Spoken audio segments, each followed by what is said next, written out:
Hey y'all, welcome back. So today I wanted to shoot a video of some of my favorite reads of 2015. I know we're getting towards the end of the year. I'm really excited to be doing this video. I've been wanting to do it for a while because there are some things that I read this year that really were phenomenal and that I would love for other people to read if they haven't yet. I want to talk about The Remains of the Day by Hazuo Ishiguro. I think that's how you say his name. Not 100%. I will leave everything linked down below. Or at least listed down below if not linked.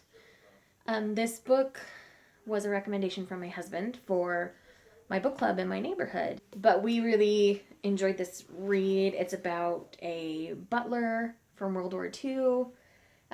He's a very English butler, and you know, he was in the prime, very Downton Abbey kind of attitude, as in the service, the people who served in. That's what it kind of felt like, but this is a man reminiscing about his life and learning what he lost out on. And it's not the happiest of stories, but it is a lovely, lovely read. If you have not read this, I highly recommend it. I really can't recommend this enough. It's not a book many people talk about.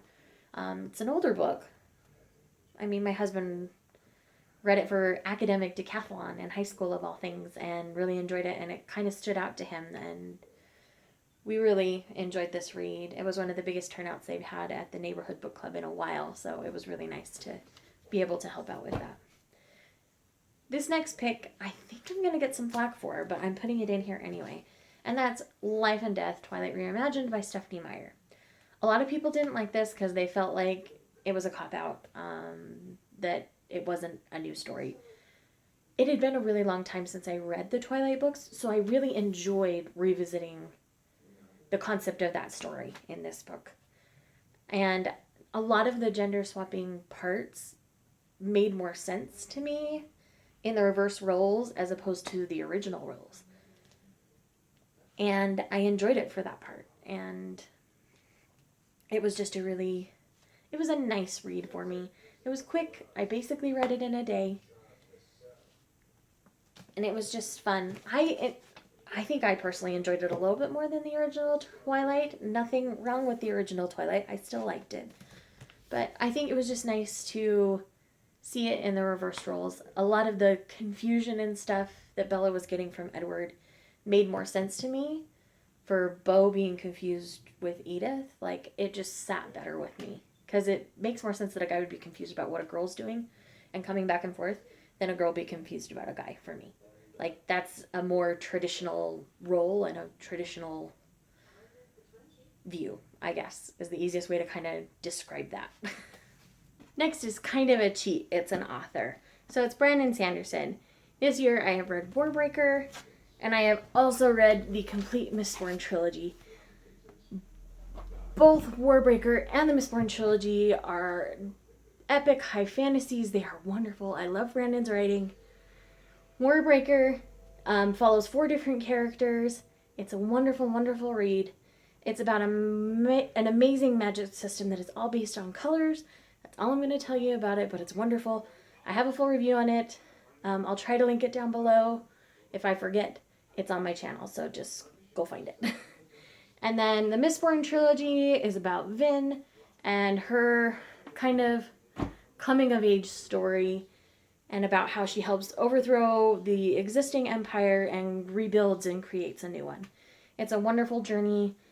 The magic system, again, is unique in this. Brandon Sanderson is known for unique magic systems. It is all based on metals that you swallow, and you can enhance certain abilities with those. And it's just a wonderful, wonderful, wonderful, wonderful read. So I highly encourage you to check out Brandon Sanderson's work.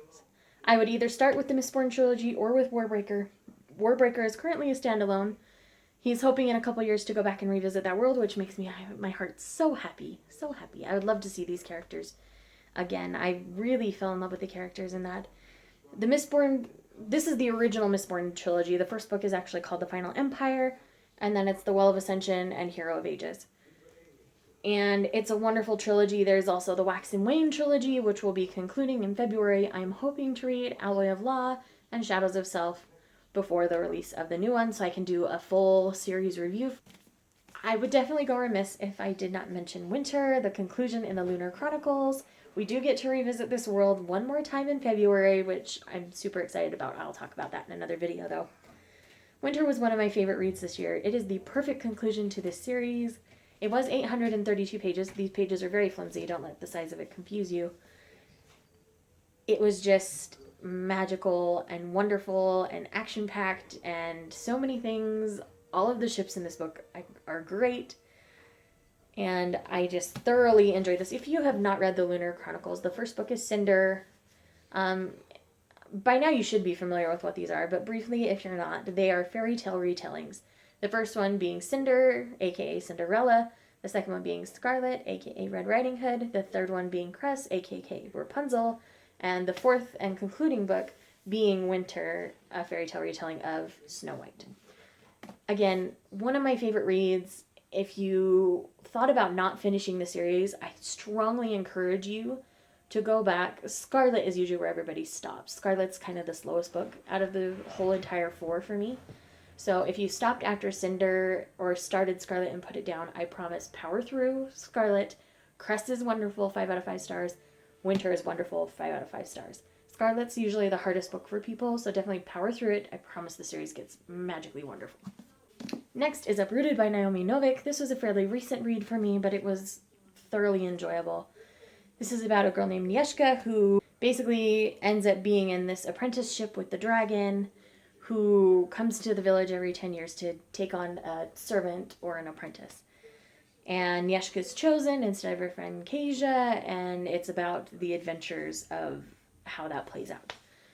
And it's wonderful, it's magical, it's definitely a fun fantasy read. Nothing really earth-shattering in this one either, but it was really an enjoyable read. And if you haven't read it, I would definitely pick it up. The writing style is very lovely. Next is The Strange and Beautiful Sorrows of Ava and Lavender. I really think this was my favorite book I read this year. It is magical realism. It is wonderful. It is about a girl with wings and her family and how they come to be who they are. It is a wonderful journey. It's about 300 pages long. It's just so lovely. It was such a nice break from all the other things I'd read that kind of feel the same, or I'm in the middle of a series and it was just a nice break from all of that to step back and read something completely different in a modern world, and I thoroughly enjoyed this book. I really did. I strongly encourage you to go and read this if you haven't. And last but not least, that would be the Throne of Glass series. I have read the series in its current entirety to date. I have read Queen of Shadows. I am current on everything, and I am really enjoying this series and everything that it is. It's wonderful. It's about Selena Sardothian, who is an assassin who was caught, put in a slave camp for a year. The prince comes and says, my father's looking for a champion, aka an assassin, to do his dirty work, and I choose you. I want you to represent me, and I want you to be my champion. After 4 or 5 years of service from my father, I will give you your freedom. And it's about her journey and learning who she is as a person and the role that she needs to take on in her life. It's a wonderful series. It's talked about here on BookTube a lot for a reason. It is well written. Sarah J. Maas is wonderful. It is a really, really enjoyable series. Most of you have probably at least read the first book by now. I feel like the story just keeps getting better and better and better and more intricate, and you grow more with these characters, and it's just this wonderful journey. So those are some of my favorite reads this year, and I just wanted to get on here and share those and let you know that I've loved my reading year here. Again, I love the community of BookTube and having all of the recommendations and being able to watch other people's book reviews, so I get excited to read things, and it's just lovely. And I hope that my excitement comes across to you and that you have opportunities to enjoy new books. That's all for today. I'll see you guys tomorrow.